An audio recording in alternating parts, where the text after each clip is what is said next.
और सबसे पहले हम शुरुआत कर रहे हैं इस वक्त की बड़ी खबर से जो जम्मू कश्मीर से आ रही है। कुपवाड़ा के माछिल सेक्टर में मुठभेड़ हुई है और घुसपैठ की जो कोशिश थी उसे नाकाम कर दिया। यहाँ पर 2 आतंकवादी जो हैं वो हमारे सुरक्षा बलों ने ताबिश मार गिराए। बिल्कुल, एक और घुसपैठ की कोशिश को यहाँ पर नाकाम किया गया है। ये कुपवाड़ा के तंगधार में घुसपैठ की कोशिश जो है वो की गई थी, जिसको नाकाम किया गया है। और जो जानकारी मिल रही है उसके मुताबिक खुफिया सूचना के आधार पर ये ऑपरेशन हुआ। 28 और 29 की रात को यहाँ पर कार्रवाई हुई। कुपवाड़ा के तंगधार में घुसपैठ की कोशिश को नाकाम किया गया है।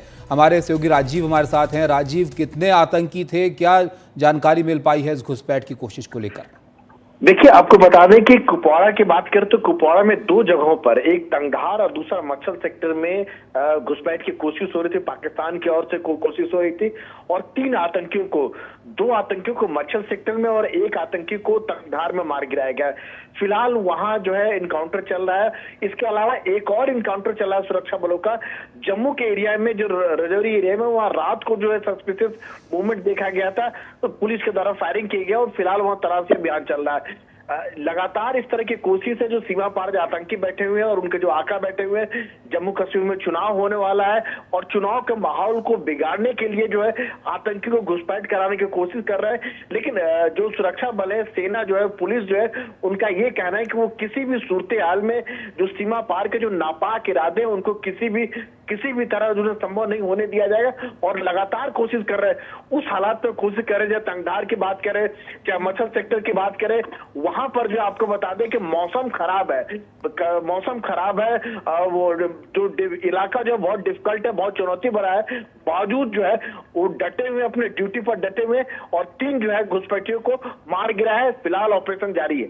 जी बिल्कुल राजीव, जिस तरह से आपने भी जिक्र किया, अब चुनाव बेहद नजदीक आ गए राजीव। ऐसे में सिर्फ चुनाव सफलतापूर्वक कराना ही नहीं, इन घुसपैठियों, इन आतंकवादियों की गतिविधियों को पूरी तरह से रोकना भी एक अपने आप में बड़ी चुनौती है यहाँ पर। बिल्कुल सही कह रही हैं। और सीमा पार से खासतौर तो पाकिस्तान की बात करें तो वो लगातार इस तरह के इनपुट देता रहता है, आतंकियों को जो है निर्देश देता रहता है। चाहे जैश की बात करते हैं, लश्कर की बात करें, जो छद्म नाम से जम्मू कश्मीर में ऑपरेट करते हैं, कभी कुछ नाम रख ले, कुछ नाम रखते। इनकी कोशिश रहती है कि जम्मू कश्मीर में जो एक लोकतंत्र की जो बयार बार है, खासतौर से लोकसभा चुनाव के दौरान पे देखा होगा 3 महीने पहले, जहां मतदान जो है 60% से अधिक हुए और अब विधानसभा चुनाव हो रहे हैं और लगातार ऐसे लोग आ रहे हैं कि जो कभी कह सकते हैं कि लोकतंत्र पे यकीन नहीं रखते थे। तो ये कहीं ना कहीं जो सीमा पार जो आतंकी संगठन है उनको ये बात हजम नहीं हो रही है और इस तरह से लगातार जो लोकतंत्र के जो बयार है उसको जो बहने को रोकने के लिए भरसक कोशिश कर रहे हैं। लेकिन सुरक्षा बल अलर्ट है, चौकस है कि उनकी जो मंसूबे हैं, उनकी जो कोशिश है, उनको किसी भी सूरत हाल में सफल नहीं होने दिया जाएगा। जी बिल्कुल, शुक्रिया राजीव आपका इस सब जानकारी के लिए। तो कश्मीर में जो शांति है वो इन आतंकियों को जो है रास नहीं आ रही है। लगातार इस तरह की घुसपैठ की कोशिशें हो रही हैं और ये ताज़ा मामला है जिसमें 3 आतंकियों को यहाँ पर ढेर किया गया है।